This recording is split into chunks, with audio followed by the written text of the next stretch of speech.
Okay guys, so I got called out to this Green Star 30 SI boiler for a return manifold leaking, but on arrival found quite a few things here. The cover was removed previously and was put there. The boiler was isolated from the fuse spur just up there. It's got a condensate pump here that is full, and it's got a massive bucket under it, as you can see, and that's full as well. So quite a lot's been happening, I believe. So what I did is I wanted to check the boiler to make sure it's working before I touched it. Obviously the cover was missing, that's not ideal, somebody's been playing about with it. And customer did confirm that they called someone else previously who's had a look and then told them, now yeah, it's the return manifold, but they don't have time to do it. So they've isolated the boiler up there and left. So when I put that fuse back in, none of the lights came up on the boiler. That's the front panel. None of the lights appeared. So I thought, okay, hold on, what's going on? The condensate pump was making a few noises, but it wasn't turning on. It's as if it's stuck. It's making these humming noises, and it's full as well. So the condensate pump's faulty. So I initially thought that the reason boiler isn't working because this condensate pump that's full and is overflowing, and that's basically not allowing any power to go to the boiler, because sometimes people wire it up like that. That's not the case. So the condensate pump is wired standalone. It's not working in conjunction with the boiler. So then next step was to check to see if there was power coming to the boiler, which it does. So the power was coming to the boiler, the 230 volts coming to the boiler. I'll just try to remove this cover with one hand if possible. Sometimes it does get a bit tricky. Okay, bear with us a second.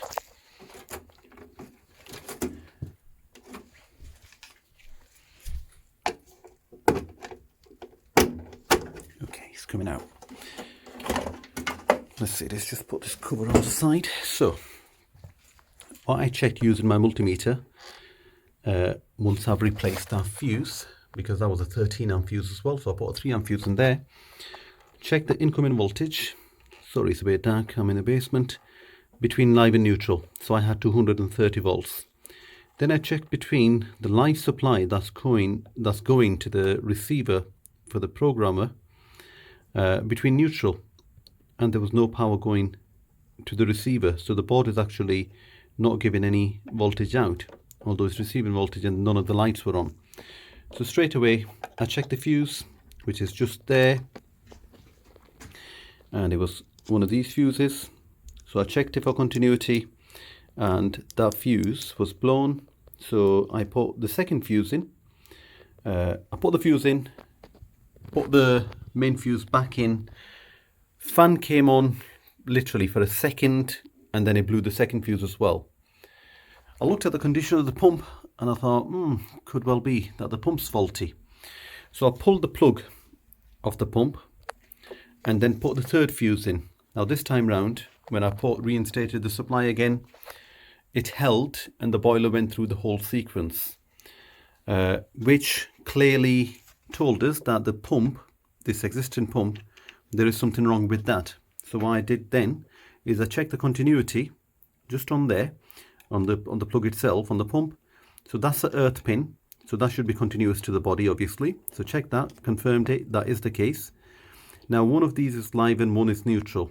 Either one, it doesn't matter which one is live and which one's neutral, but none of those two, live or neutral, should be continuous to the body of the pump. If it is, that's telling us there's something wrong with the winding, the water's gone inside, and now we have a short circuit scenario, hence why it was blowing the fuse here. So I checked that using my multimeter, and I'll try to do it once more using one hand. So my multimeter is set to continuity setting, which means that if we touch these two probes, we have a bleep, okay? Or beep, I should say. So let's see if we can check the earth pin first. So that's the top with the body continuous, that's how it should be. Let's check the next one. Yep, nothing there, that's how it should be. And that should be the same result, but so as you can see, there's a short circuit scenario here. Okay guys, so I've got the return manifold ready now. Okay guys, so we've got the pump and the return manifold out. The pump's just sat there. The manifold is just here. And that's the new manifold, new adapter, new PRV, and the kit that comes with the manifold. So we're just going to be swapping everything. So the bypass needs to be obviously inserted into the new one. The bottom union needs to be transferred over, and the flow adapter, although it'll be a new flow adapter. But we were supposed to take the flow restrictor out and transfer it into the new flow adapter. But guess what? It seems like somebody's changed this flow adapter at some stage, because it doesn't look too old. It came out in one piece. Normally it comes out in a few pieces. But it seems like whoever's changed it, they did not transfer the flow restrictor. So now I'm going to have to get another flow restrictor and put it in. Bloody hell guys, do your job right for goodness sake. Okay, so boiler's back on.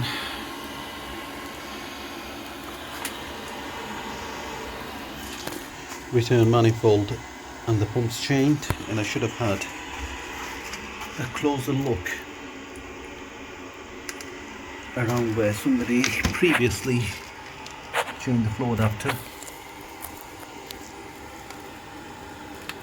and they decided these things that came out of the old flow adapter were not necessary and just chucked them away. And I have to buy some more.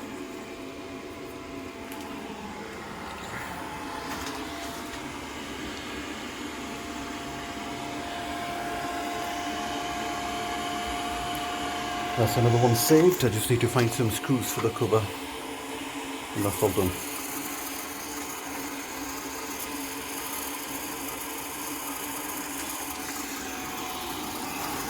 The fan's slightly noisy on it, and the condensate pump is on its way out as well. It's just making silly noises, so I think we'll have to return back to change that one.